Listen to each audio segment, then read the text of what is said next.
What's up, guys, and welcome back to the DualSense podcast. This is episode 8. I'm one of your co hosts, Jason. I'm joined, as always, by Travis. Trav, what's good? Hey man, it's been a big week. I got some big news. So you ready?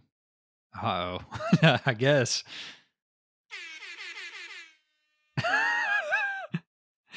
Where's John Cena? We can't see him. I got my first platinum, boys. Oh, man. Yes, you did. You're a real gamer now. How's it Feel, feel? feels good. President called me. I'm supposed to get the Medal of Honor next week. Um, it's pretty wild. Man, I'm so proud of you that you've graduated. You've grown up, and you're joining the Platinum Club now. So it's kind of like the Mile High Club, just not as cool. Yeah, I'm not in that club either, but honestly, I think the platinum I got would be easier than the Mile High Club. Yeah, definitely. Yeah, so like you said last week, my wife left, so I think I Mm. played 7 hours of Ghost of Tsushima Friday, and Saturday I think I played for 10 or 11 hours and beat the main story Saturday night and wrapped up all the other stuff for the platinum Sunday morning. So it took me, I don't know, I probably put 15 or 20 hours into it last weekend. You crushed. You played almost the entire weekend. Yeah, and it wasn't like it never felt tedious, and it never felt like I was wasting my time either. Like it was all pretty fun. There was a couple of the things you have to find to complete, your foxholes or whatever, your fox dens. So Yeah. some of those were a little bit challenging. And even when I played the game and I would randomly do like a shrine that I found, I thought those were I did not enjoy the shrines very much. Why is that? Just because there were so many, or what? Well, I like I don't mind the puzzling because I consider those to get to the shrine a puzzle. Like, you got to jump and use your Oh, grappling hook and yeah. I don't mind that part of the game. Lots of games have those. Uncharted has stuff like that. Hitman to an extent has stuff like that. That part doesn't bother me, but for some reason, it just felt like it was just so excessive sometimes because some of them you could get there in 30 seconds and some of them you could get there and it would take me 5 minutes. And I had to look up one to figure out how to get there because I kept falling off the mountain and I couldn't figure out what I was doing wrong. And I watched this guy do it on YouTube. I looked up a walkthrough and he did exactly what I was doing, but made it. So, stuff like that, that drove me crazy. But I mean, I got to say, for a guy who's never got a platinum, it was pretty easy. Yeah, so that was kind of, I think we talked about it before, that it was, before we knew for sure. Now we know for sure, but we knew that it allegedly was an easier platinum. It was just time consuming. So Yeah. would you agree with that? Yeah. And the last time I looked, I think the trophy platinum percentage was in the mid 30s, like 33%. So Wow. that's pretty high.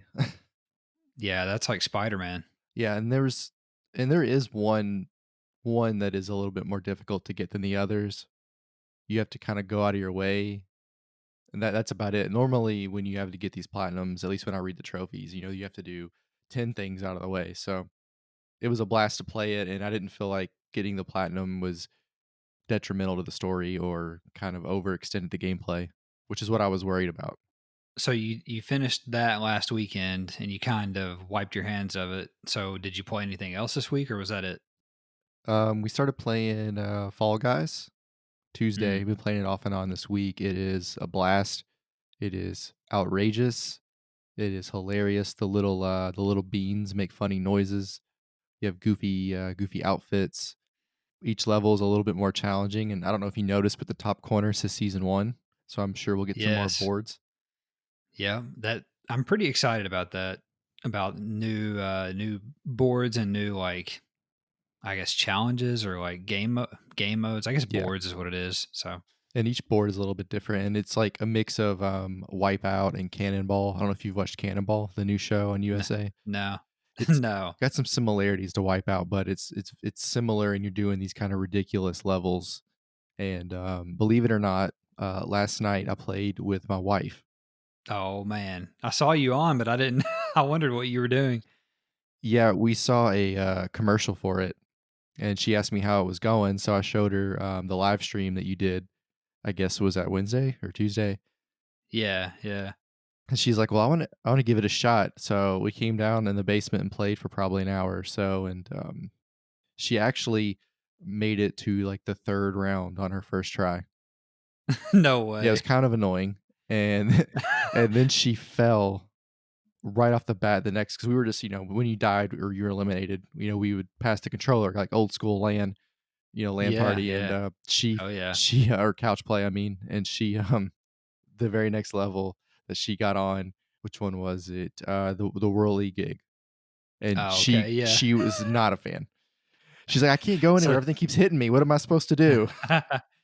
that's awesome. So did she like it? Did she say she'd try it again or she's done with it? Yeah, she liked it. Yeah, she liked it. She liked it more whenever I would lose immediately. She thought that was hilarious. Mhm.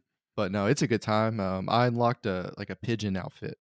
Oh, geez. I Oh my god, have you seen the she was stoked when I got that. cup of french fries? Yes, I want that or the soda can or the hot dog. Oh, they have a hot dog? Yeah, I saw it last night. I was running in it. Oh, I man. jumped. Do you know where the walls go up and down, the gatekeeper or Yeah. whatever? I jumped, Yeah. and as I jumped, the wall came up, and the hot dog guy bounced off, and I somehow hit him and fell over the wall. It was some Jesus. sort of a miracle. And then, last night, I don't know if you know this or not. I jumped on the whirly gig. I jumped, and I mistimed my jump because I was trying to avoid the spinner as well. And I Mm. and I grabbed the ledge with R2 and held on and climbed back up. Oh, that's a pro move. Luck. I was holding R2. I thought, "Wonder if I can grab it." So I held it down, and then I just held it down, and I'm still not 100% sure how I got up. I think if you just hold it long enough, you'll climb up. Because I was just sitting there like, I'm afraid to touch anything. Yeah, that's awesome. Well, what else you been playing, or is that it? That's it. I think we worked in a couple of boards in the new season of COD, but nothing Oh, yeah. nothing expansive to report there.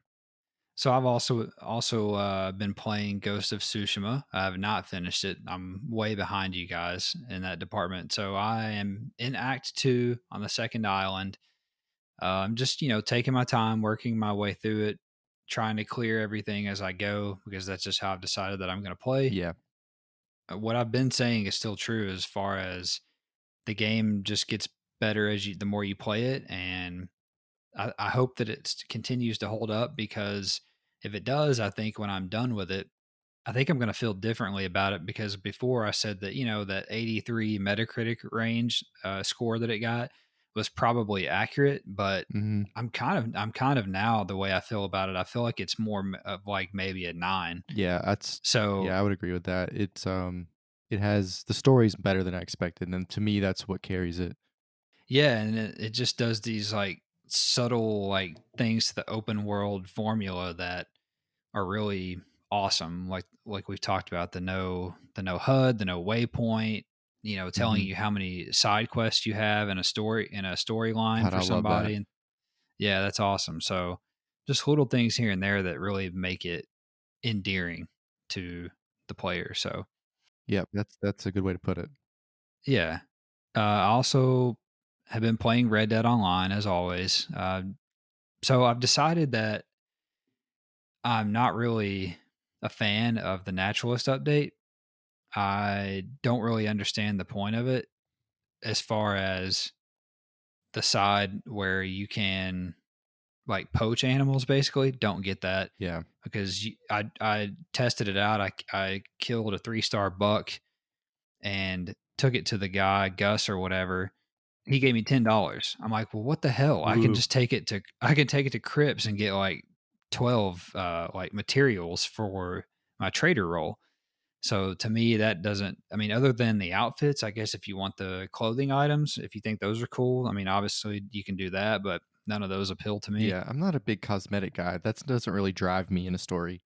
Yeah. And then on the other side of the coin, visiting the crazy lady and trying to tranquilize animals and, take blood samples and everything and study them and go through the field guide and all that. Well, I didn't even do that in the single player. So Yeah, I'm that yeah. probably I'm probably not gonna do it online because it's just a lot, and I don't know. You can do the collections and everything and make money, but I think I'm just gonna continue to spend my time on trader and moonshine stuff and do my daily challenges. And Wait for the but I next will one. say that yeah, but I will say this, the Outlaw Pass, I love those. So there's good content on the Outlaw Pass. So Yeah, that's that's good I would enough. agree with And that.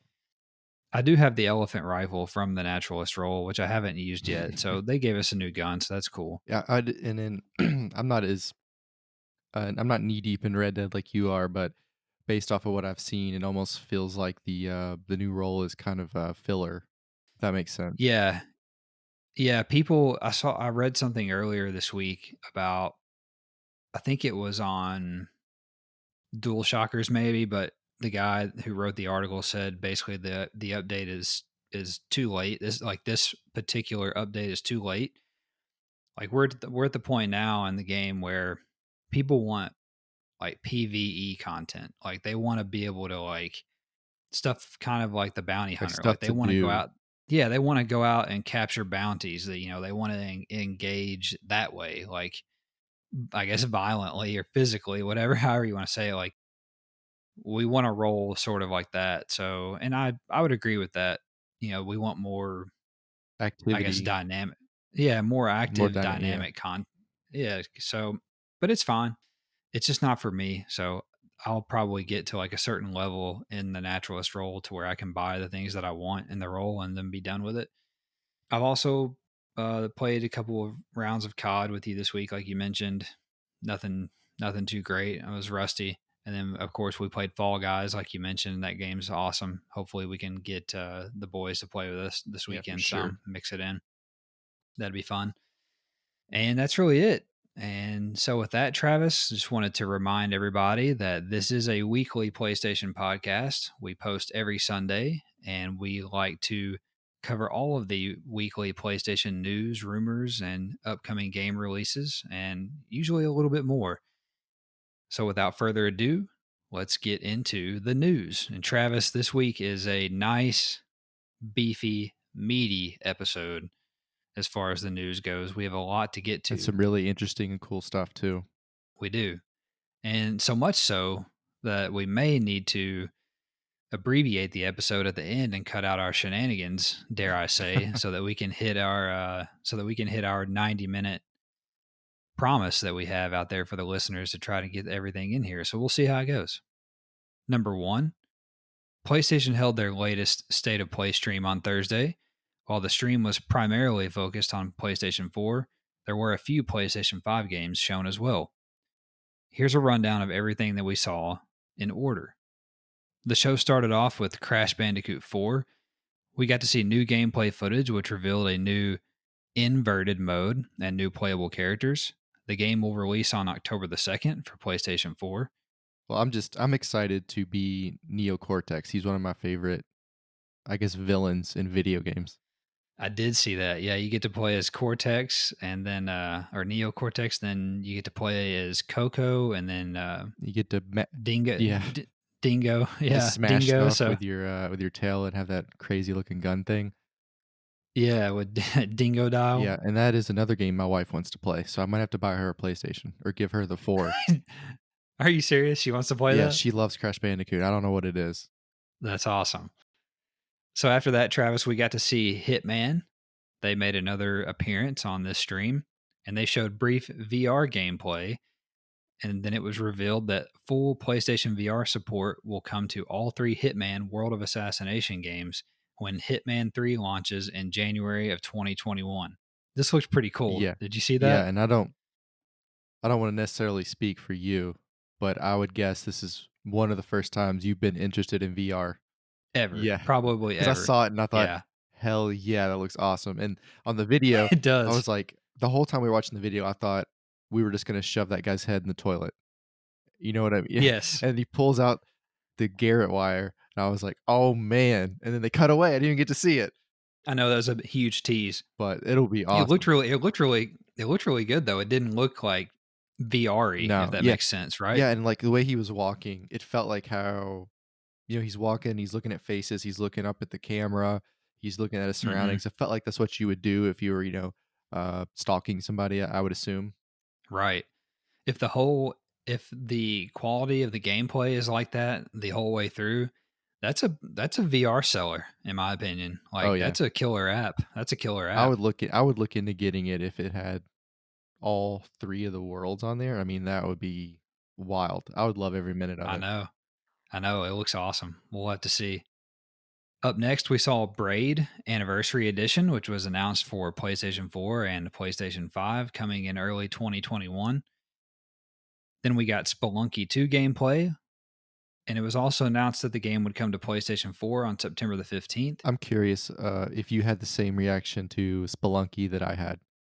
which is what? After we had talked about those guys getting stuck in caves the day before, Oh, and man. then We and then had, they showed this game, and I immediately got anxious. you know what the weird thing is? That last night, or I'm sorry, the night before last, just had some time to kill, and I pulled out the PlayStation Vita, and I have Spelunky, the first one on PlayStation Vita, and I played it for like 10 Wow. minutes, and then the next day they announced, or they showed the gameplay and announced the second one. So that was kind of I weird. thought it was weird that the creator was talking about things in the game you could find that he didn't even know about, and I didn't how do Yeah, you not know? Aren't you like, I don't get that. I caught that. Yeah, I caught that too, and I thought that was odd as well. But I guess what he means is that even though he designed the game, like he has other people working on it with him and for him. And so maybe like the level designer or something has like put secrets in it that he doesn't know about. You know what Yeah, I that would mean? worry So me though, as a creator, like, what if you put a Nazi flag in the middle of a you never know, it could be anything. right, right. Like you don't have control anymore. After that, we got to see Control's second expansion featuring Alan Wake, called the AWE, or the Alan Wake Experience, I believe is what that stands for. It was shown and announced to release on August 27th. That was followed by Star Wars Vader Immortal gameplay, and it was revealed to be coming to PlayStation VR on August I 25th. kinda thought that was cool. Yeah, I don't know if I wanna admit that, but I was thinking like, "Holy shit, I get to be a Jedi." you're not going to be the only one. That one's going to sell really well. That'll be in the top two or three PSVR games whenever it comes I out, mean, no I doubt. might end up with PSVR just for those 2. Man, that I'm telling you, Hitman, that's a big one. Yeah, I know, and I could do my racing stuff on it too if I can stomach it. If you cannot vomit. Yeah. It'd be so much fun though, you could throw your lights I don't know, I just think it would be a good time. We also got to look at a cyberpunk fighting game called Aeon Must Die, which was revealed and shown with a lot of gameplay. But what we found out after the show is that there apparently is a lot of controversy around that game, as the entire development team quit on the Gotta love project, it. which is interesting. Then we got to see Hood Outlaws and Legends, which is a new multiplayer PvPvE heist game that is releasing from Focus Home Interactive in 2021 for PlayStation 4 and PlayStation And 5. I really thought this was an interesting game. I'm excited to see more Yeah, about it. yeah, that one looks awesome. I can't wait to see how that one And, comes out. it should be fun to do with the co-op, it looks like it has, so Yeah, I was when it first popped up, I thought it was gonna be terrible, so maybe that's part of the reason I think it's so interesting, it kinda went over my expectations. it basically looks like a better version of Hunt Showdown, Yeah, like a more interesting version of Hunt Showdown. Like you're playing against other players, but you're also playing against, bad guys in the environment and stuff, and you're trying to get loot or whatever. So looks awesome. Following that, we got to see puzzle platformer The Pedestrian, which was revealed with gameplay and is coming to PlayStation 4 on January 2021. That was followed by Bugsnax, which shared a new gameplay trailer and is on track to release this I holiday. still have no idea what the hell this is about. I don't either. It sounds like kind of like almost like a bug catching Pokemon Yeah, that's what hybrid. I thought, and I guess it's for kids, maybe that's why I don't get it, but my interpretation of what I thought this game was, based off of the last information we had about it, is nowhere close to what we saw yesterday. People are hyped for that game, though. I mean, people are literally and legitimately hyped about that. By people, do you mean virgins? Maybe virgins, yeah. Huge nerds. We also got to see Anno Mutationum, a new side scrolling action game, which was revealed with a gameplay trailer and is coming to PlayStation 4 in December. That one looks I kind of legit boring, fell yeah. asleep, I was trying to keep my eyes open because I wanted to see what was next, and I just dozed off. Then we got to see The Pathless. It was a follow up on the game, which was revealed at the PlayStation 5 reveal event. We got new gameplay via a developer walkthrough this time, which was captured on a PlayStation 5. The game is due out this holiday. What'd you think about this one? It kind of looks cool in a way, like the movement and everything and the aesthetic is kinda cool, but at the same time, I feel like I would get bored with it. I felt like what I saw at the beginning of the gameplay walkthrough was a different game than at the end. Yeah, that's We're running fair. around and it's the motion's cool, the aesthetic's cool. We're shooting arrows, which is pretty. I've enjoyed that. I like the eagle thing where you could fly, and then all of a sudden, there's red stuff and there's demons. I don't know where Right, we turned. right. What happened to the sereneness So of it all I'm all? doing is what I can gather is I'm shooting arrows, lighting lighthouses. I can't fight them until I light all the lighthouses. So what's the Yes. point of the game? You go light lighthouses so you can shoot these demons. So that the shadow of the Colossus demons. Is that what's happening? I was about to say it gave me Shadow of the Colossus vibes, so I think that's what they're going for, in my People opinion. love that, and that's fine. It's just I wasn't expecting it to take the turn it took, and it kind of took me out of the experience, I guess. That was followed by open world action RPG anime game Genshin Impact, which was revealed with a gameplay trailer and will launch this fall on the PlayStation 4, and it will be a free to play game, apparently. That was followed by Auto Chess, an action RPG chess game, maybe, which was shown with gameplay and is coming to PlayStation 4. After that was Tim Tim, the Pokemon clone game, which was which was shown with a gameplay trailer and is coming to PlayStation 5 in 2021. They notably dropped the current gen versions of that game and it will now be coming exclusively to next gen. I saw today. And finally, they closed the show with a deep dive into Godfall's gameplay and combat systems, covering the different weapon classes and progression. And like you and I talked, Travis, that Mhm. game definitely looked better than what we've seen Yeah. so far because the other stuff that we've seen previously looked generic and boring. However, this still has that tinge of generic, Mhm. of generalness to it, and I still don't know if it's a game that interests me enough to buy it. Yeah, I went from A level excited to D level, and now I'm, like, at C plus. That's yeah, The that's one fair. thing I liked was they called it a slasher looter. Hmm. You know, we've had a great time with, looter shooters in the past, or shooter looters, or I always flip-flop them. But the idea of a slasher looter, I'm into that. That sounds cool. It had a bit of a For Honor vibe to me, though, in the combat maybe. Yeah, the combat kind of looks a little bit like a poor man's God of Yeah, War to me, like the new God of War. And there's even a clip on the internet of when the guy pulls the shield out. It looks exactly like Kratos pulling his shield out. It's that's weird. awesome. It's weird. It's like they copy and pasted it That's somehow. It's awesome. crazy. Yeah, I could see that. Look, I mean, it like you said, it looked better, so hopefully the next time it looks better and it keeps looking better. Number two, although this week's state of play was PlayStation 4 centric, we may not have to wait long for more PlayStation 5 news, according to a Bloomberg report.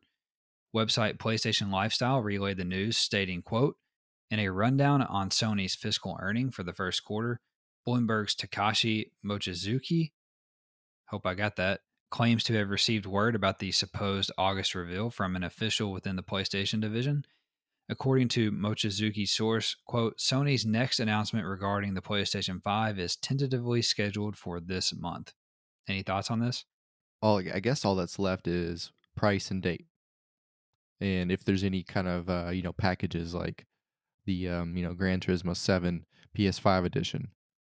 I'm not sure what else can we get from them. What else are we waiting on? A SOCOM announcement, the COD announcement, those are probably what, next week? Yeah, so I think what we're going to see is we're going to get another state of play in a couple of weeks, probably the week of the 17th is my guess. And it's going to have confirmed launch games with gameplay shown for those games. We're going to get the price of the boxes, we're going to get the release date, and we're going to get the date when pre-orders open. I think we're going to get all that. And then I think they're going to sit on the features for later on. So the user interface, the activity system that they've talked about, the expansion to the share functionality, all that stuff. They're going to save that for later on between now and Mhm. launch. But I think we're going to get all that stuff I just mentioned in a couple of weeks is my guess. It makes sense to break up those 2 kind of groups of things because they're kind of different anyway. And if you pull them apart, you can use sort of the interface and the extension to everything else with the new system as like a final kick or final boost into the release of the console. So yeah, I think that makes sense. And they really can't wait any longer. Like they're in this staring contest with Xbox on price, and supposedly I saw this week that both companies have flexibility on their price is the belief now, and they're basically just waiting, for one to pull the trigger. One person that I saw comment on it said that that they wouldn't be surprised if after all of this crap that they both end up launching at the exact same price. I wouldn't be surprised. Yeah, it's time to just shit or get off the pot. Number three, Sony shared its first quarter earnings report for the current fiscal year, and there are several items of note, Travis.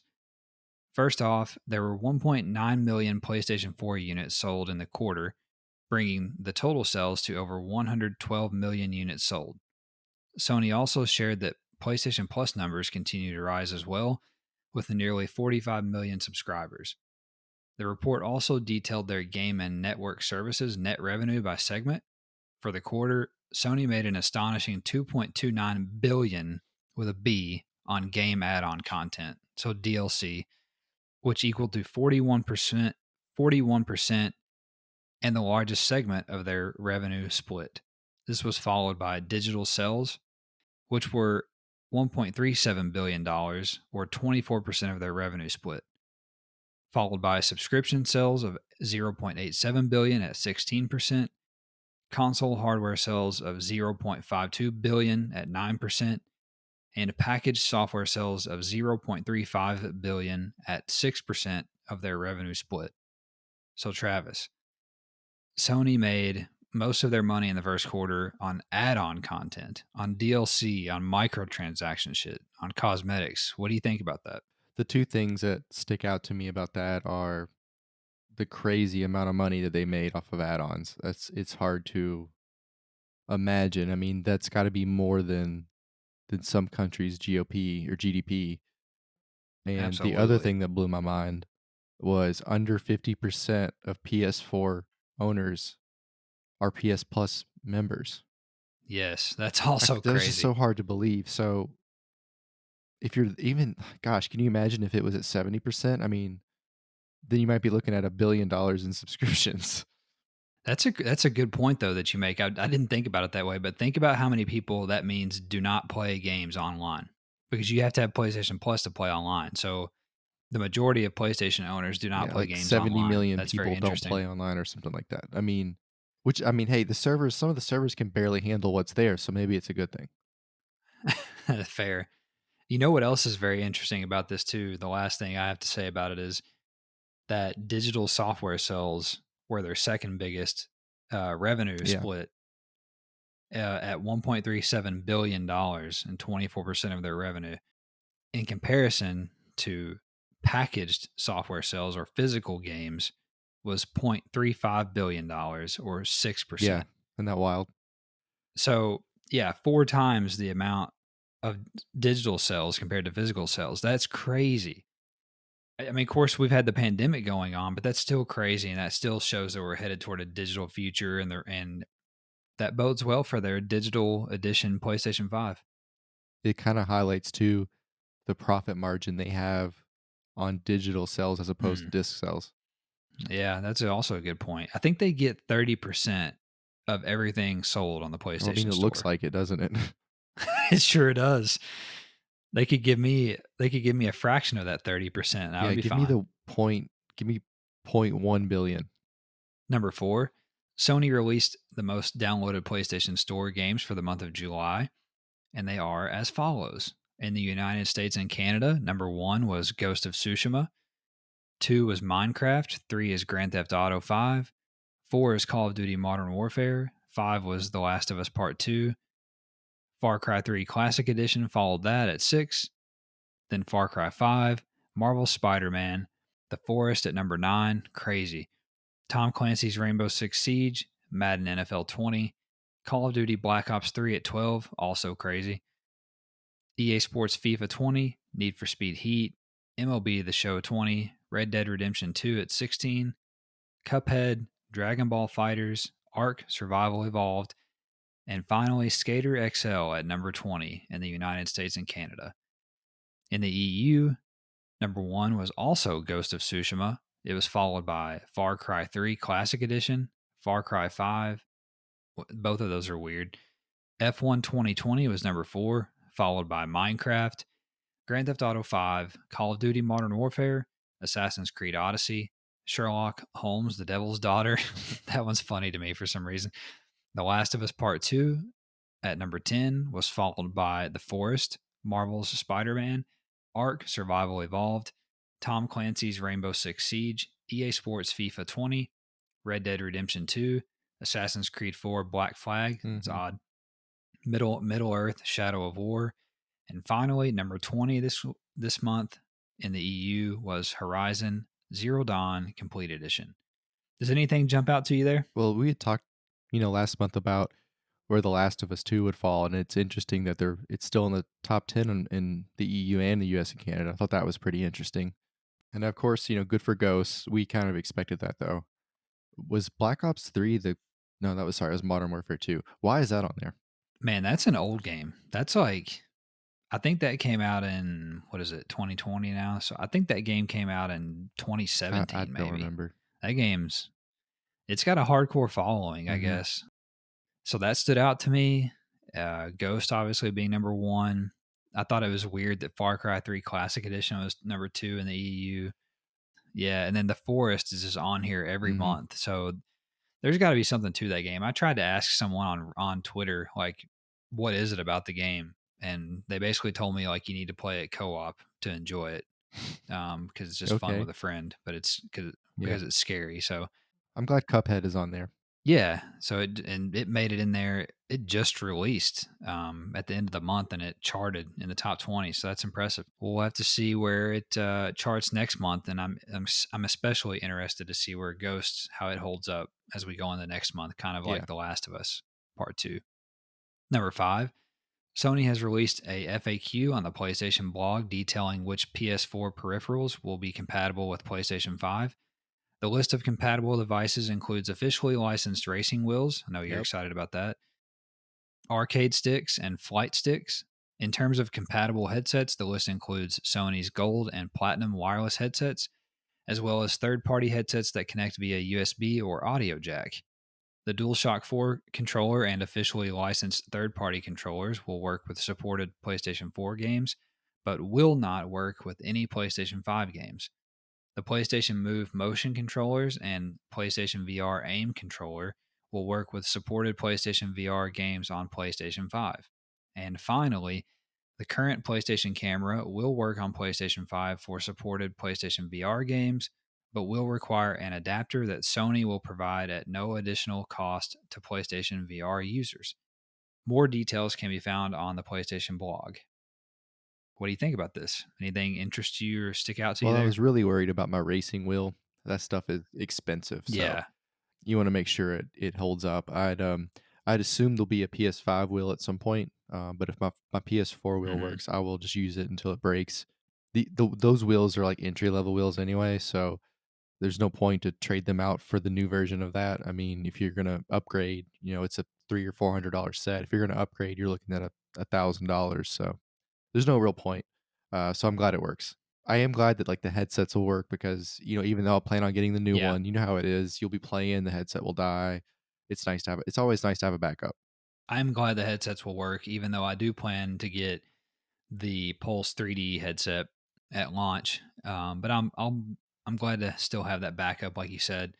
Did you see the kind of outrage this week about people being upset that the DualShock 4 won't be compatible on the PlayStation 5 to play PlayStation 5 games? Yeah, I guess, I mean, what's so surprising about that? If the controller is supposed to be different anyway and the game is built, or the controller is made for this new system and the games are gonna utilize the controller in a new way, it makes sense that the 4 controller won't work. You're not gonna, if it did work, you wouldn't experience the game the way that they want you to. Exactly that, and don't forget that the console is going to come with a controller in the It's not like you box. have to go buy one. Right. I get that people who have, like, kids or whatever have, 3 or 4 or 5 controllers. I get that. That's a legitimate Yeah, well, gripe. I understand that. That's gonna be don't have expensive kids. for you, but either don't have kids, or my advice would be that maybe the PlayStation is not the console or ecosystem for you. Maybe it's Nintendo, or maybe it's Let them play the 4 Microsoft. and you I have the don't know. 5, they can break it. Perfect. That's a great idea. Number 6, Travis. Sony announced the August additions to PlayStation Now on the PlayStation blog on Tuesday. Highlighting the new additions are Hitman 2, Dead Cells, and Greedfall. Both Hitman 2 and Dead Cells will leave the service on February 1st, 2021. Website PushSquare reports that Power Rangers Battle for the Grid, AO Tennis 2, WRC 8, Warhammer 40,000, Inquisitor Martyr, Jesus, Pure Farming 18, and The Sinking City have also been added to the service, even though they were not included in the official press release. Does anything interest you on this list? Any games that you might tempt you to get I thought PlayStation the Now? last couple of, game add-ons for PS Now have been pretty good, and I think this one's, really good too. We talked about Sinking City the other day. I think that's a pretty it looks pretty interesting to me, Hmm. and, WRC 8 in the pantheon of rally games is in the top 3. I mean, it's that Dirt Oh Rally wow, 2.0 and the old school Richard Burns Rally from, like, 2001. It's just the way that wow. the game is, the way the physics work, and the way the cars handle and stuff like that.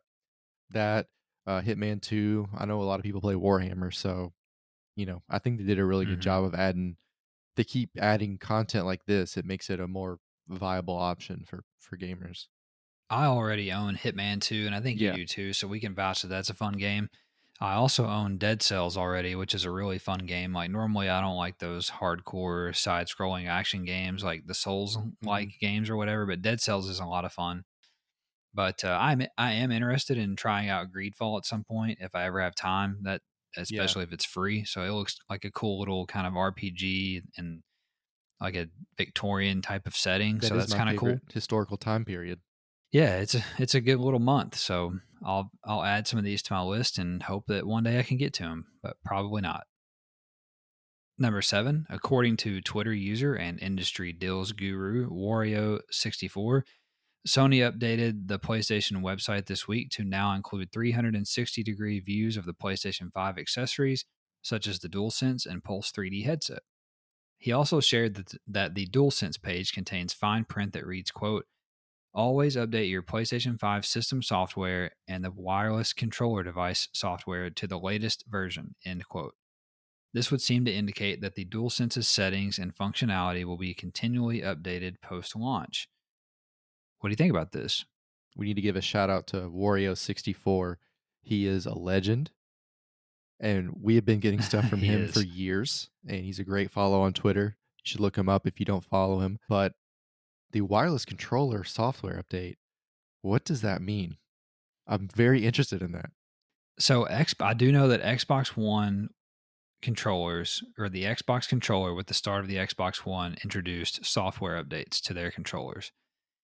I don't know still to this day what that means exactly, how you update a controller. My guess is that they can adjust the haptics and Mhm. everything in the Right. controller that they've talked about. And if it's I don't know. I'm interested to see if this is just like housekeeping stuff and maintenance stuff, or if this is like they can change the functionality in drastic Yeah, that's what I ways. You know was what I mean? wondering. If it's just housekeeping stuff, it's not that interesting. Yeah. Agreed. Number 8, website DualShockers reported a new leak, also regarding the DualSense controller. The leak surfaced on Reddit this week as user Viper on Fire posted that the battery life of the controller is 3 to 4 hours longer than that of the DualShock 4. The post also included a short video of the controller which appeared authentic. If true, the longer battery life may partially be due to the dialed back light bar, which is smaller and dimmer in comparison to the DualShock 4. What do you think about a longer battery life in the That's DualSense? actually it's really useful when you're having a gaming marathon like I had last weekend. But for the way I normally play, it won't affect me at all. I don't really play it. I don't really play in succession that long for it really to be an issue. Usually, I have enough break where if it's low, I can charge it while I eat dinner or whatever. I've only had it die on me like maybe a handful of times in bad situations. Yeah, I do have 2 controllers. One I keep on a Right. charging stand for backup. So, I mean, you guys have heard me, "Hang on, let me change my controller." So when one dies, I just grab the other one and go. So it's nice that these will last longer. I'll still have a backup just because that's the way I like to do it. I don't like to plug a Mhm. controller in and have to, sit in front of the TV, so to speak. So, but it's still good that, like you said, if you just want to sit and you don't want to have to change it out after a couple of hours, that you can have those marathon sessions. You So, know this, I'm a one controller guy. When I have 2 controllers, my brain says, "You can smash one of them." I was about to say, you. That's what I was about to say. You like to just have one to discourage Yeah. you from smashing Do you or remember splitting the in last two. time I broke it when I was playing 2K? It was and I still won the Yes, fucking game. you did. You put it back together. You put it back I together walked off, and I won the turned the game. PlayStation off, Hilarious. like, smashed the controller in half, came back the next That's night, right. was still mad, turned on the PlayStation, went to rest mode. That's Oh, right. It man. went to rest mode, and you still get to Yeah, take your game I think winning I was shot. down by, That's like, hilarious. 7, and some bullshit happened, and I was down by, like, 8, and I hit, like, 3 straight threes in about 45 seconds, and I hit one at the buzzer to win. I don't even know I how I forgot won about that. now. That's I wish I should hilarious. have filmed it, but, like, it was because I was playing Giannis, and he is a super villain on that game. You can't do anything.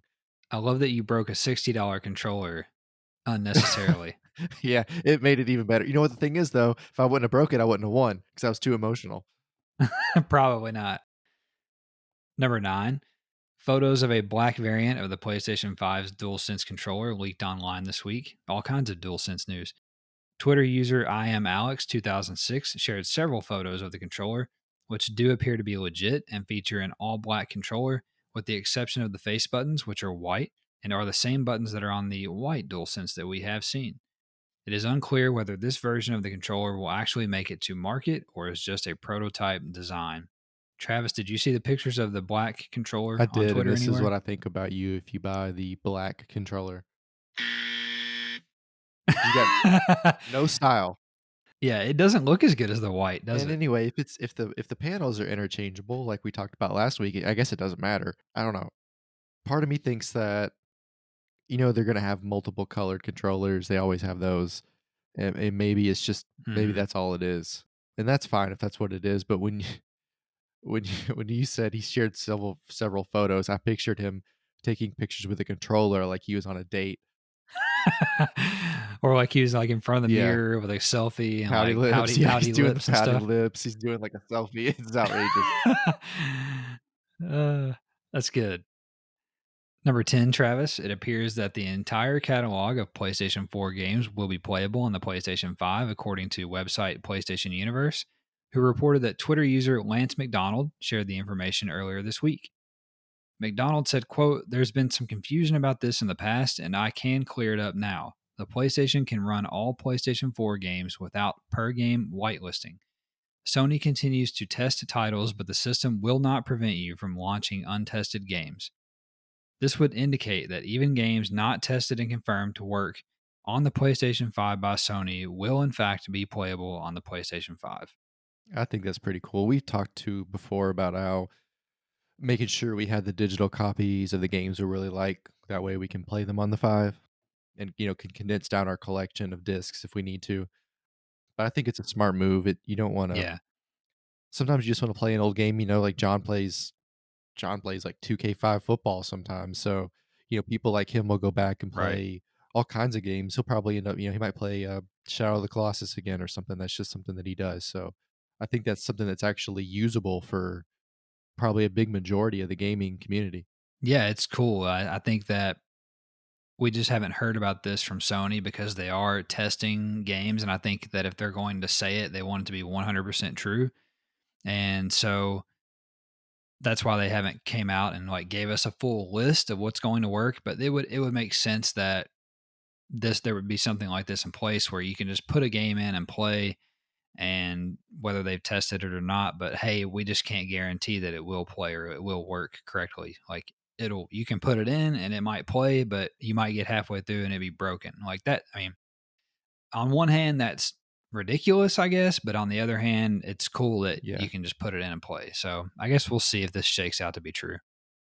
Number 11, website Video Games Chronicle was able to view the upcoming PlayStation documentary, The PlayStation Revolution, which we mentioned last week. Ahead of its official release, they shared that former director for strategic content, Saeed Ahmad, was interviewed for the documentary and had some interesting things to say about the PlayStation 4. Ahmad hinted that the continuation of the PlayStation consoles was heavily at stake on the success or failure of the PlayStation 4, stating, quote, I think even we were surprised by just how rapturous the reception was for PlayStation 4, because it was a kind of redemption as well, he explained. We'd been through the fire with PS3, and now everything was on the line. We had to get this right, and if we didn't, it could have been the end, end quote. What do you think about this? You might need to refresh my memory, but I find that I find that hard to imagine that this could have been the end of PlayStation if it didn't go well or if it repeated the PS3. What the main Hmm. issue I had with the 3, we've talked about this before, was basically when it got hacked and the online service was down for however long it was down. And I'm not that wasn't a Hmm. console issue, that was, an IT issue. So, am I missing something about the 3 that I don't remember? The only thing, so here's the thing. At the end of the generation, the PlayStation 3 still Right. outsold the Xbox 360, I believe. I believe. So there's that. So you take that, and I'm with you. I don't understand where you, just strictly from sales, where you take that info and you think that the brand is on the line, so to speak. However, when they first launched the PlayStation 3, you'll remember it was a $600 console, which was outrageous back in That's why people got 2006, the 360. Yeah, I mean, it would be outrageous now if they did that. So there was that whole thing at the very beginning of the life cycle where it was way too expensive. They had made this architecture of the console that was difficult for Yeah. developers to make games on, and they had priced themselves out of the market and all this stuff. So there was a very bumpy start. Don't get me wrong. And then they had this kind of attitude or mentality throughout the PlayStation 3 generation of like arrogance or not listening to their Mhm. consumer and that sort of thing. So PS4 is very much a redemption story in that regard, as far as them being more tuned in to what their consumers want and more user and developer friendly Mhm. console and that sort of thing. And then obviously the sales are theirs. But I don't know about this. I mean, it's noteworthy because he said that we may have not got any more PlayStation consoles, but I mean, he would know, I Yeah. guess. He worked there, but I just don't under that doesn't compute with me. Yeah. Like the math, it doesn't equal out in my brain of where I they mean, if were they coming would've today. started or released the 4 a year or 2 after the 3 came out, then that seems like that would make sense to say that, but they clearly got better as the 3 went on, and the sales matched that. They figured out the price. They released the slimmer version. They did all that stuff. Hmm. I felt like, at least the way I remember it, it got easier, or people learned how to use it and develop for it the older it got. So, it just seems like by the time they Yeah. got to the 4, they'd already worked out all those issues. Yeah, exactly. I mean, at the end of PlayStation 3, we had The Last of Us, like, which is one of the greatest games of all time. So, number 12, developer Crystal Dynamics announced in a PlayStation blog post on Monday that Spider Man will be added as a playable character to their upcoming game, Marvel's Avengers, in early 2021. Spider Man will come at no additional cost to owners of the base game and will be exclusively on PlayStation. This exclusivity is likely due to the relationship between Marvel and Sony in regards to the Spider Man IP. Crystal Dynamics also announced this week that PlayStation users and PS Plus subscribers in particular will get exclusive perks and in game items as new content drops for the Hmm. game. What are your thoughts here? The exclusivity of Spider-Man is a pretty shrewd move. It's smart, but it's a shrewd Hmm. move. I'm kind of oversaturated with superheroes right now, so anytime I read about the Avengers or Spider-Man, I just like glaze over at this point. I've had too many movies and video games to be there anymore. I say Hmm. that, but I'm excited about Batman, but I look at that Batman's different, right? It's just Batman's my guy, and the rest are kind of there. Yeah, Batman, he kills. I mean, it's cool, and I think it's shrewd and smart, and I would do the exact same thing if I was them. It's a super smart move for Sony. Of course, it may have happened by default because Sony has exclusive rights to Spider-Man video game IP and movies as well. So it may have just been by default. Like Crystal Dynamics may have had to go to them and say, "Hey, we want to put Spider-Man. He's obviously one of the key Avengers." And Sony said, "That's cool. Guess what? Yeah. He can only be on PlayStation." Either way, it's a smart move. After this news came out, Marvel's Avengers on PlayStation 4 shot up to the number one bestseller on Amazon on PlayStation 4 games. And we also saw rumors all around the internet this week that apparently this is not the last exclusivity agreement that Sony has with a third party for PlayStation exclusive content. Apparently, they're leaning really heavily into exclusive agreements with third party developers and publishers for the PS5. So apparently, we better buckle up. Number 13, The Last of Us Part 2 multiplayer gameplay leaked online this week, giving us a tiny glimpse of what the standalone mode will look like. Website Games Radar reported the leaked footage, which was shared by YouTube channel The Irish Lizard. The video is only 11 seconds long, but does appear to be legitimate and shows players having a knife fight while another player shoots a bow. The equipment menu is also briefly shown and looks very similar to the main game, as well as a minimap and score or experience point indicators for crafting, assisting, and marking targets. The gameplay clip appeared to be from some type of technical test or alpha, and apparently leaked earlier this year, although it is just now making the news. Did you see this at all, I or didn't watch it. I didn't play The Last of Us Part 2 or 1. I'm sure I would enjoy them. But no, I didn't watch yeah, this. I guess my question is the multiplayer like The Division where you're doing co-op stories, or is it like kinda like Uncharted multiplayer?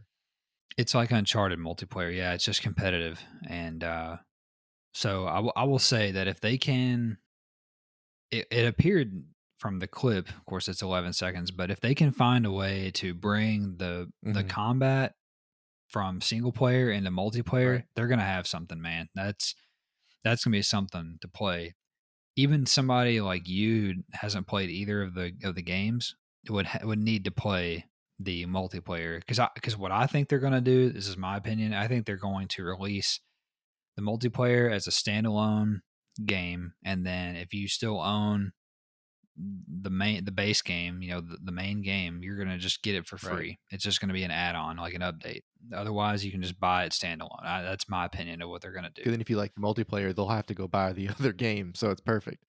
Yeah, exactly. So it looks super cool. I don't have any idea when this is going to come out. I mean, it can't take them that long to develop it because they're just building Right. off of the game. So this could be like a sneaky like launch window PlayStation 5 game or something like that.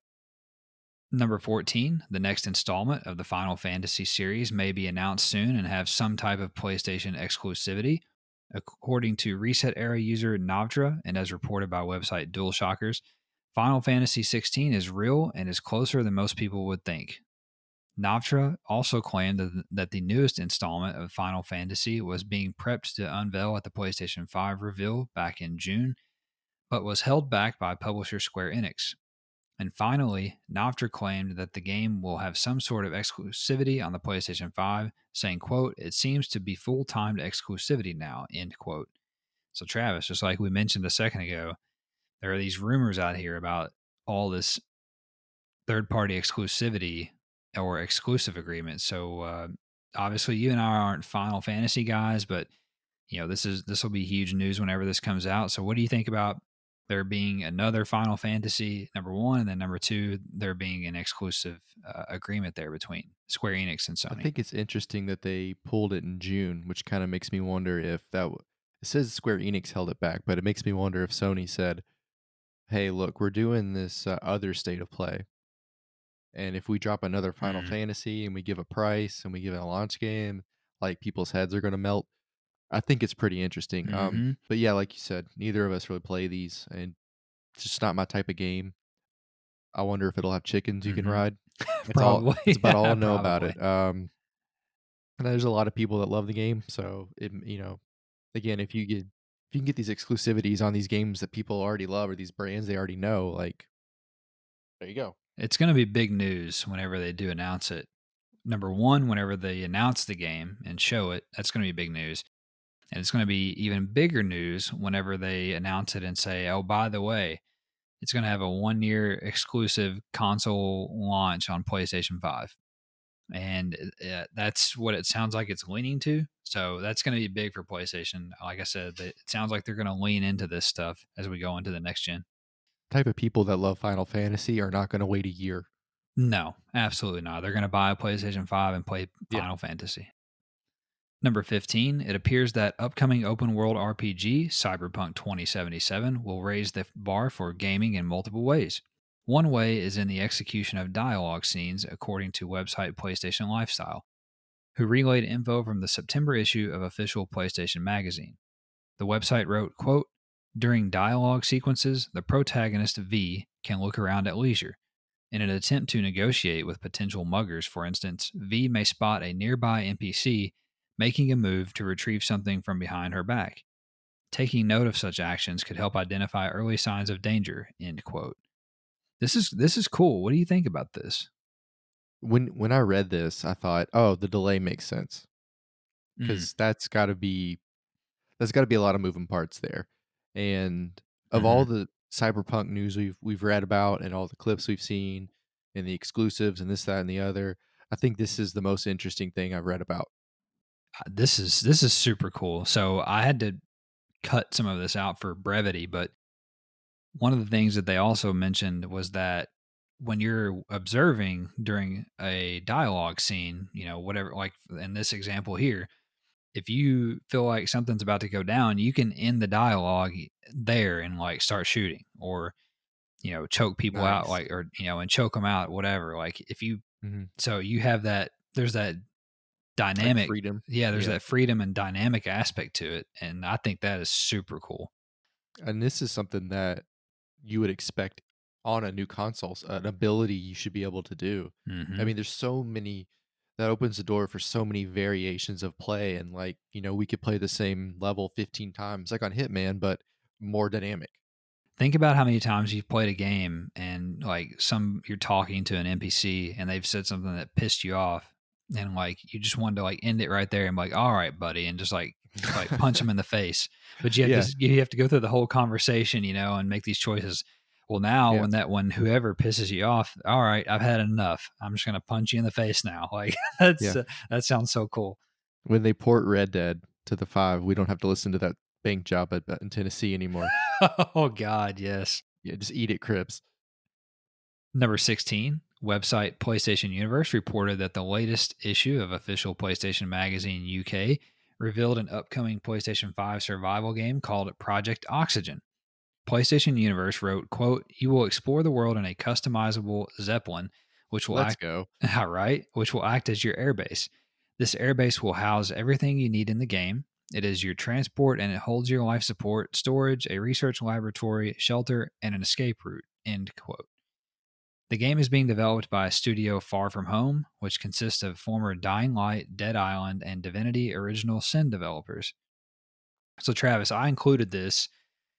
This is kind of obscure, I know, but I included this because this sounds awesome. What do you think about this? Right. Well, we love Dying Light, and Dead Island was cool. Yeah. So it's got a nice bloodline. Mm-hmm. Um, and I love Zeppelins. Mm-hmm. So I don't know what the problem is. This is how just don't mess it up. It has such good potential. I thought you would be interested in this when having the customizable Zeppelin that's your airbase and shit. It sounds dope. It'll it sounds hilarious and awesome at the same time. It sounds like it's far off though because they just have it as a code name, basically Right. Project Oxygen. So they don't even have a name for the game. So it's probably 2 or 3 years away at least. Either way, it sounds awesome. I'm excited about it. Number 17, after 5 years in the works, developer Rocksteady Studios finally revealed their next game to be a Suicide Squad game, confirming the widely held open secret in the gaming industry. Oddly, after all this time, they announced it with merely a Twitter post saying that the game would be at DC Fandom on August 22nd and a graphic of Superman with a target on his head. Rumors suggest that the game will be an online co op game as a service. What do you think about this? Does this interest you at all? Does it turn you off that it's a game as a service like Destiny or Anthem or what? I saw Twitter freak out about it, Mhm. which is nice. I'm glad people are excited on Twitter and not yelling at each other about irrelevant stuff. Mhm.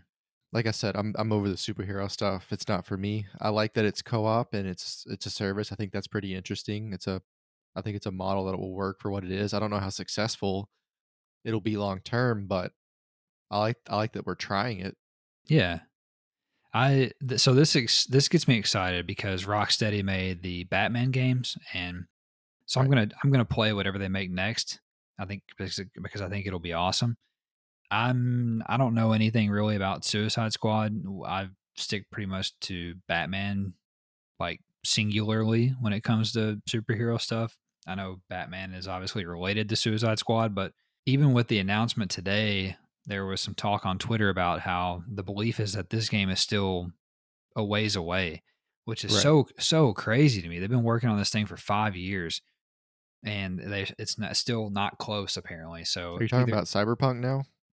right, but either this game is huge or it has to be huge. It's Rocksteady. Yeah. They know what Right. they're doing. The game has to be huge. It has to be detailed. I don't know. It's got It's to got be to a be super detailed. yeah. It's got to be a big one for them to be taking this long on it. So I guess we're gonna get the other game from Warner Brothers that we've mentioned before. It's called allegedly it's called Gotham Knight. I guess we'll see that on the 22nd as well. But I'm interested to see which one of those games is going to come out first. So, but this is exciting.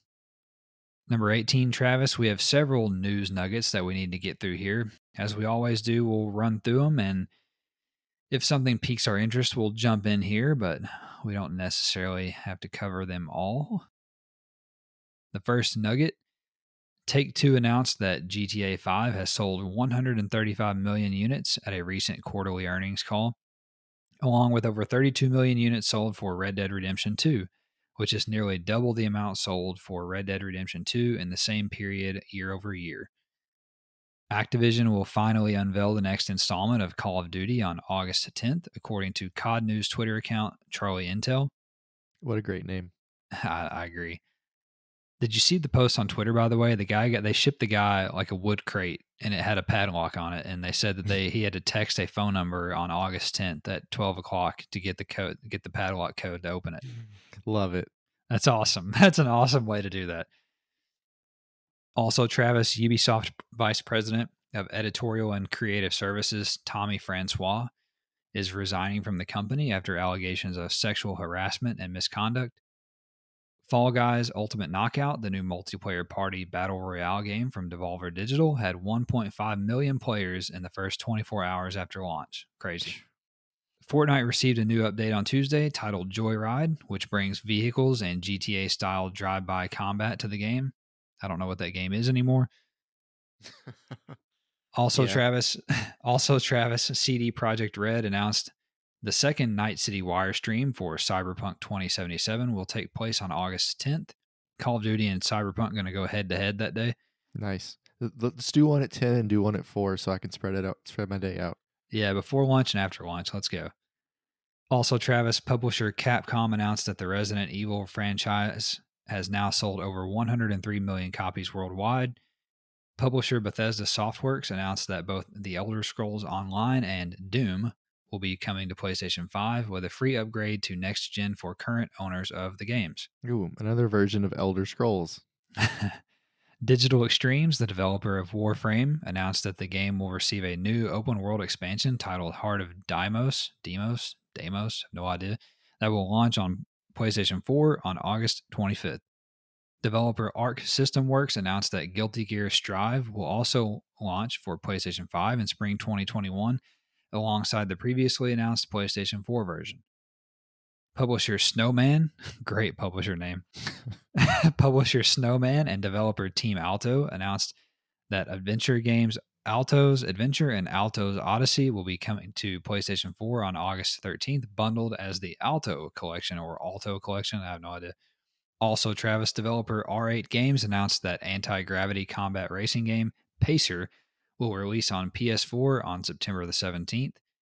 Publisher PlayStack announced that Souls-like action RPG Mortal Shell will launch on PlayStation 4 on August 18th. Tactics RPG Wintermore Tactics Club will release on PlayStation 4 on September 10th. Brawler game Nine Monkeys of Shaolin will launch on PS4 on October 16th. Publisher Buka Entertainment and developer Sobaka Studio announced. Are you familiar with the Shaolin warriors, the warrior monks? I'm not. I mean, I've heard of them, but I'm not familiar. That's a pretty good story. You should look it up if you're bored. Is Wu Tang? Don't they always say Shaolin? Or am I making that up? Wu Tang. I don't know. They They might. say something The like Wu that. Tang Clan, you mean? Yeah, Wu Tang Clan. Yeah, I don't know. Maybe that's up your alley. I think they're Shaolin. I can't remember. Also, Travis, tactical RPG Necromunda Underhive Wars will release on PS4 on September the 8th. Publisher Focus Home Interactive and developer Rogue Factor announced. Side scrolling action game Gleamlight will release on PS4 on August 20th. Publisher and developer Daiko announced. Interactive movie game Death Come True will launch on PS4 on October 15th. Publisher Izanagi Games announced. And that, finally, is all for the news. With that said, let's move into the new game releases this week. In North America this week on PlayStation VR, we're getting Pistol Whip and Watch VR. On PS4, we're getting 112th Seed in Europe only. Arcade Archives, Kutetsu Yusai Straw, have no idea, in Europe only. Arcane Anniversary Collection, Dishonored Definitive Edition, Dishonored 2, Dishonored Death of the Outsider, Prey, Buried Stars, Chess, Evans Remains in Europe only, Fairy Tale, Fall Guys Ultimate Knockout, Family Mysteries, Poisonous Promises, Fantasy General 2 Invasion, Hellpoint, Lost Wing, Memory Lane, Mobile Suit Gundam Extreme versus Maxi Boost On. You have to Good scream that. Lord. It's in caps. It is in caps. There's another one in caps. I see that. Not, Nowhere Profit, Pixelbot Extreme, There you go. Relicta, Rogue Cube, Samurai Showdown Neo Geo Collection, Scully. Scully looks cool. Have you seen Scully? Yeah, I watched that gameplay Yeah. of that. It It's does like a look kind of 3D neat. platformer, and you can kind of evolve into, or switch into other forms. It's pretty cool. Yeah, it looked neat. We're also getting Spitlings, Summer of Adventure Bundle, Telltale Batman Shadows Edition, Wizards Wand of Epicosity in Europe only. They can have it. Zakaria Pinball rounds out the list of new releases this week. Which, by the way, none of those came from PlayStation yet again. That was all from PlayStation Lifestyle. Nah. They need to figure that shit out. Finally, Travis, let's wrap it up this week after this beefy episode, as we mentioned earlier, with our final segment here. This week on our Blast from the Past, I wanted to briefly talk to you about Fighting Force. Do you remember Fighting Force? Did you play this game with me? Oh, yeah. First of all, Fighting Force is one of my favorite games of all time. I still own it. I own the PS1 copy, just like Nice. Die Hard. So I've kept some of the ones that are near and dear to me, right? Right. Yeah. So Fighting Force, Again, another game we put hours into. hours. Like, yes, absolutely. So let me read the wiki blurb here, and then we'll talk about it a little bit. Fighting Force is a 1997 3D beat 'em up developed by Core Design and published by Eidos. It was released for PlayStation, Microsoft Windows, and Nintendo 64. Mm-hmm. Announced shortly after Core became a star developer through the critical and commercial success of Tomb Raider. So they Which is created awesome. Yes, they created Tomb Raider and then made Fighting Force. As you know, when they ported it to 64, they called it Fighting Force 64. Yes, I forgot about And that. I just that I remember I didn't know those were the same game for a long time. Same. Did you know that there's also a sequel? I've that feels familiar, but I'm not sure I've played it. I have played it. I did not finish it. It's dog shit compared to the first one. You only can play as Hawk, Yeah, and that's right. there's no multiplayer in that one. Well, IGN said the first one was dog shit, so Well, they're wrong. they gave it a 5.5. They're wrong. So the gameplay, Travis, players control one of four characters as they move through urban and science fiction environments. battling waves of oncoming enemies with weapons including soda cans, knives, Yep, cars, and guns. The player can make some choices as to which territory to travel through. right. Do you remember which character you played with the most? I want to say that I played with the big guy the most. I With don't Hawk? remember his name. No, No, sorry, he was the fast Smasher. one, Smasher, yeah. Smash. Yeah, I played with Because Smasher the you could most. pick up car engines and throw them with him, You could. That right? was something that was unique to him. Yeah, you Yeah, could pick up car engines with him, but I don't think anybody else. And like you said, you could yeah. throw them at people. Well, I think I played with Hawk a lot because I remember throwing soda cans. I remember running to the soda machine to get the cans Hmm. because you get desperate sometimes, you get, like, overwhelmed. You could drink them, I think, for Oh, health, for or you health, could, that's right. or you could throw them. And Yeah, but then also, yeah, go ahead.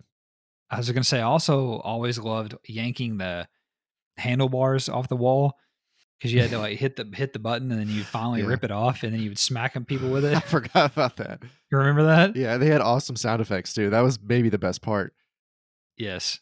When you would but hit somebody, the sound effect was just ridiculous.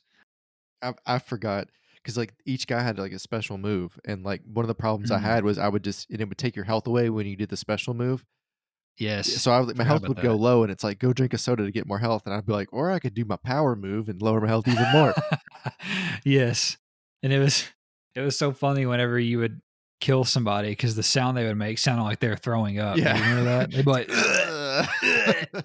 Like every time you killed somebody, Yeah, it was awesome. It was awesome. So there were four characters in the game: Hawk Manson, Ben Smasher Jackson, that's right. Mace Mace Daniels, and Alana McKendricks were the four characters you could pick from. And like you said, they each had different like moves and or combat moves and everything. It was awesome. And the story, just really quickly, here's a synopsis of the story. The four characters have various reasons for taking on Dr. Dex Zing, a criminal mastermind with an army at his command who predicted that the world would end in the year 2000. After New Year's Eve 1999, Dr. Zing believed that there was an error preventing the apocalypse, so decides to correct it by destroying the world himself. Smart. Yeah, the action starts. One way to do it. The action starts with a police cordon around Zing's office skyscraper, moving to such locales as a shopping mall, subway, and Coast Guard base before finally ending at the top of Zing's island headquarters. It was awesome. It's a classic. I'd love to go back and play it sometime. Yeah, So it actually is playable on the Vita again. I think because nice. I own the PS1 Classic on the Vita, and I'm pretty sure I can download it and play it, or maybe I can download it on the PS4. I don't remember, one of the two, but it's playable on the PS4 or the Vita. So we need to dive back in one of these days. Finally, Travis, let's finish up here with a question, comment, or concern. And this week, I have a interesting story for you that I came across and wanted to share it with you to talk about.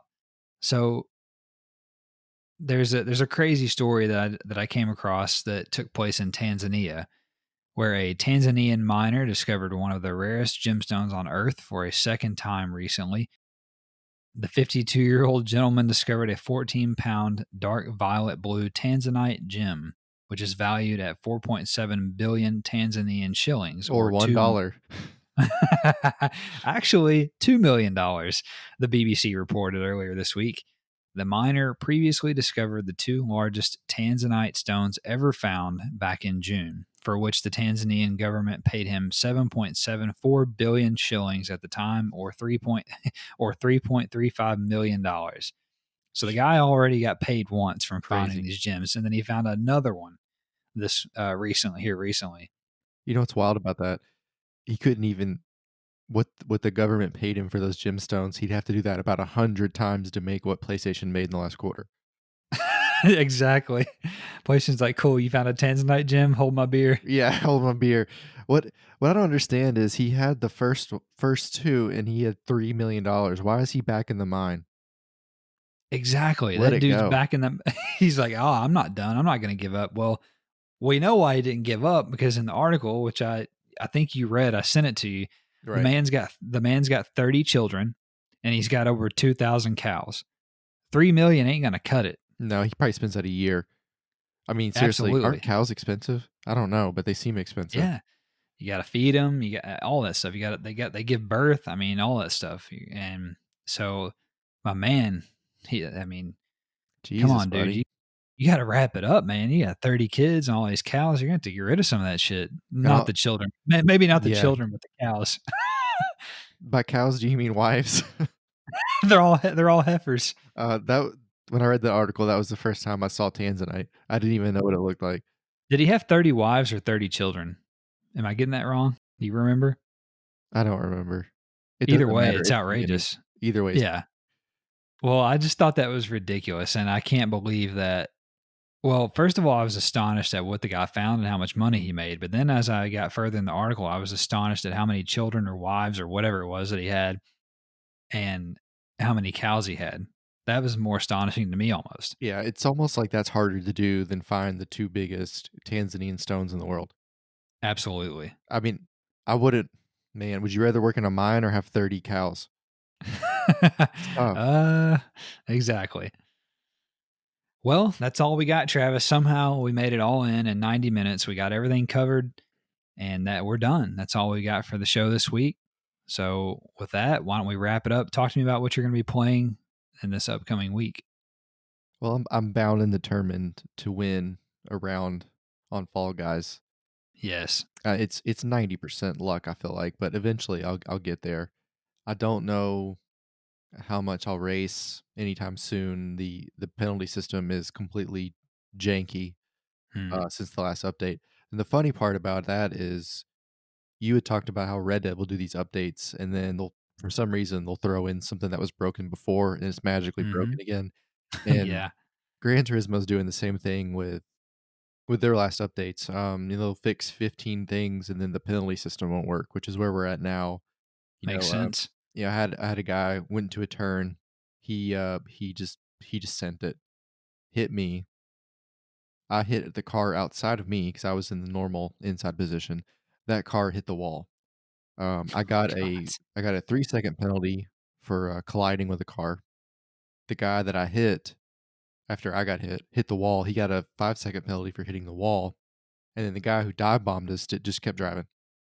Brilliant. So yeah, Perfect. and and then if you go read online, these people that actually play for real and are actually good and make money doing this, they're bump drafted down the straightaway and they're getting penalties. They're not the ones bump drafting, they're getting hit from behind, drafting, and then they're getting a penalty for contact. So Yeah, that would make me quit playing the game too. yeah, I'm and a lot not of doing that shit. people I know there's a couple of streamers that just aren't playing right now. They're playing Dirt or Set a Corsa, whatever.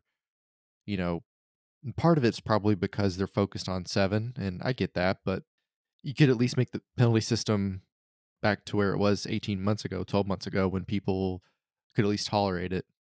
Yeah, hopefully that's something they'll get fixed for 7. Now we can only hope that'll ruin the game if they don't. Right. Well, I'm gonna be playing Red Dead Online this week, as always, getting my daily challenges, and I really hope to mix in quite a bit of Ghost of Tsushima this upcoming week as well. I wanna get that done. I mean, surely I can get it done by the end of the month, but we'll see. And I definitely look forward to mixing in some Fall Guys with you and the guys. Hopefully, that game's a lot of fun, Mhm. and hopefully they'll enjoy it too. So they'll stick on it with us. But that's everything that I'm looking forward to. And with that, we'll sign off here. If you guys liked what you heard and enjoyed the podcast, don't forget to give us a like, give us a subscription, review us, share us with a friend. It's greatly appreciated.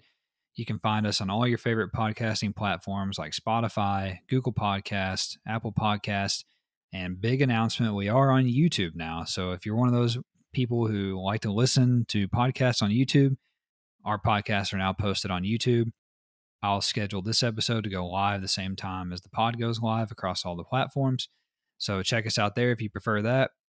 And Travis, thanks for joining me. We'll see you guys next week.